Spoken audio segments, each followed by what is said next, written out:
അസ്സലാമു അലൈക്കും പ്രിയപ്പെട്ടവരെ.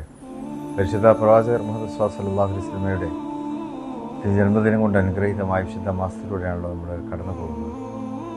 റബീഉൽ അവ്വൽ മാസം ലോകമെങ്ങുമുള്ള വിശ്വാസികൾ ആദരവായ റസൂൽ സല്ലല്ലാഹു അലൈഹി വസല്ലമയുടെ തിരു ജീവിതത്തിലേക്കുള്ള ഒരു പുനർവായന നടത്തുകയാണ്. അവിടുത്തെ ജന്മം കൊണ്ട് അനുഗ്രഹീതമായ ഈ മാസത്തിൽ അവിടുന്ന് പ്രബോധനം ചെയ്ത മാർഗത്തെ ഒന്നുകൂടി നമ്മുടെ ജീവിതത്തിലേക്ക് പകർത്താൻ, അതിനുള്ള പ്രതിജ്ഞ പുതുക്കുവാൻ, അതിനുള്ള പഠനങ്ങൾ ഒന്നുകൂടി ആവർത്തിക്കുവാൻ, അതാണല്ലോ വിശ്വാസികൾ ആഗ്രഹിക്കുന്നത്. റസൂലിൻ്റെ സന്ദേശം, എൻ്റെ റിസാലത്ത്, അതാണ് റസൂൽ സല്ലല്ലാഹു അലൈഹി വസല്ലം പറഞ്ഞത്. അവിടുത്തെ ജീവിതം അവിടുത്തെ റിസാലത്താണ്. അവിടുത്തെ റിസാലത്ത് തന്നെയാണ് അവിടുത്തെ ജീവിതവും. അവിടുത്തെ ജീവിതം എന്താണ്? പരിശുദ്ധ ഖുർആനാണ്.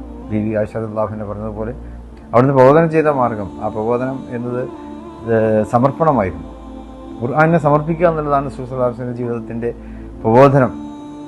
ആ സമർപ്പണം തന്നെയാണ് വിശ്വാസികൾ ആഗ്രഹിക്കേണ്ടതും ആ വിശ്വാസികൾ പിൻപറ്റേണ്ടതും. സഹാബ കിറാം ചെയ്തത് അതാണല്ലോ. റസൂൽ സല്ലല്ലാഹു അലൈഹി വസല്ലം എങ്ങനെയെല്ലാം പിൻപറ്റാൻ പറ്റുമോ അതൊക്കെയാണ് അവർ ചെയ്തത്. റസൂൽ സല്ലല്ലാഹു അലൈഹി വസല്ലം കണ്ണുകൊണ്ട് നോക്കും, അവിടുത്തെ നിരന്തരമായി നിരീക്ഷിച്ചുകൊണ്ടിരിക്കും, അവിടുത്തെ അടുത്ത് പോയിരിക്കാൻ നോക്കും, അവിടുത്തെ തൊടാൻ നോക്കും. എങ്ങനെയെല്ലാം അവിടുത്തെ സാമീപ്യം കിട്ടുമോ അതൊക്കെ അവർ ആഗ്രഹിച്ചുകൊണ്ടിരിക്കും. അതുപോലെ തന്നെ അവിടുന്ന് എന്താണോ പറയുന്നത് അതിനെ നടപ്പാക്കാൻ അവിടുത്തെ വാക്കുകൾ, അവിടുത്തെ ഉച്ചാരണങ്ങൾ, അതുപോലെ തന്നെ അവിടുത്തെ നിർദ്ദേശങ്ങൾ, മാർഗദർശനങ്ങൾ, ഇതൊക്കെ പരമാവധി ഉൾക്കൊള്ളാനാണ് സഹാബാ കിറാം നമുക്ക് മാതൃക കാണിച്ചു തന്നത്. അതൊരു സമർപ്പണമായിരുന്നു. റസൂൽ സല്ലല്ലാഹു അലൈഹി വസല്ലമയെ സമർപ്പിക്കുകയാണ്. റസൂൽ സല്ലല്ലാഹു അലൈഹി വസല്ലം ഖുർആനെ റസൂൽ സല്ലല്ലാഹു അലൈഹി വസല്ലമയുടെ ജീവിതത്തിലൂടെ ലോകത്തെ സമർപ്പിച്ചു തന്നു. സഹാബാ കിറാം എന്താ ചെയ്തത്? റസൂൽ സല്ലല്ലാഹു അലൈഹി വസല്ലമയുടെ ജീവിതത്തെ ലോകത്തിന് മുമ്പ് സമർപ്പിച്ചു കൊടുക്കുവാൻ വേണ്ടി അവരവരുടെ ജീവിതത്തെ സമർപ്പിച്ചു എന്നുള്ളതാണ്. പരിശുദ്ധ പ്രവാചകൻ സല്ലല്ലാഹു അലൈഹി വസല്ലം പ്രബോധനം ചെയ്ത മാർഗത്തിൽ അവരുടെയൊക്കെ ജീവിതത്തെ സമർപ്പിക്കുകയാണ് സ്വഹാബാ കിറാം ചെയ്തത്. ആ മാതൃക തന്നെയാണ് താബിഈങ്ങളും താബിഈകളും ചെയ്തു തന്നിട്ടുള്ളത്. അതുതന്നെയാണ് നമുക്കും ചെയ്യുവാനുള്ളത്. നമ്മുടെ ഉസ്താദുമാർ, നമ്മുടെ അതുപോലെ ദീനിയായിട്ടുള്ള നമ്മുടെ പഠനങ്ങൾ, ഇതൊക്കെ തന്നെ നമ്മൾ ആവശ്യപ്പെടുന്നത് തന്നെയാണ്.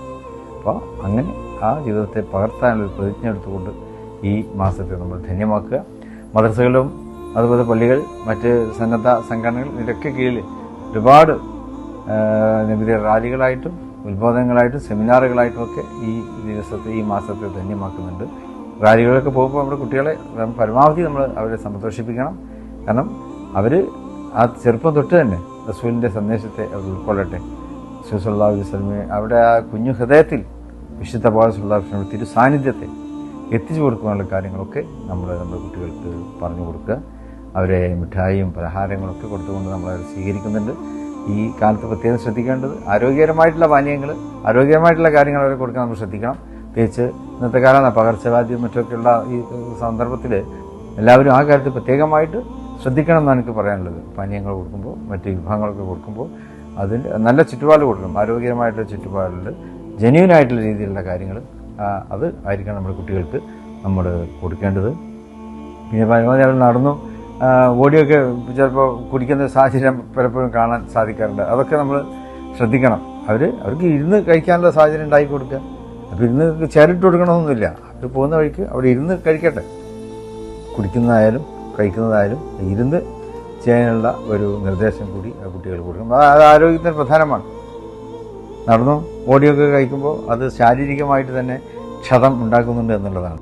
ജാഥയ്ക്കിടയിലായാലും അത് ഇരുന്ന് നിർവഹിക്കാനുള്ള ഒരു നിർദ്ദേശമൊക്കെ കൊടുക്കാൻ ബന്ധപ്പെട്ടവരും സാധുമാരും ബന്ധപ്പെട്ടവരൊക്കെ അതിന് തയ്യാറാകണമെന്ന് കൂടി സാമൂഹികമായി ഉണർത്തുകയാണ്.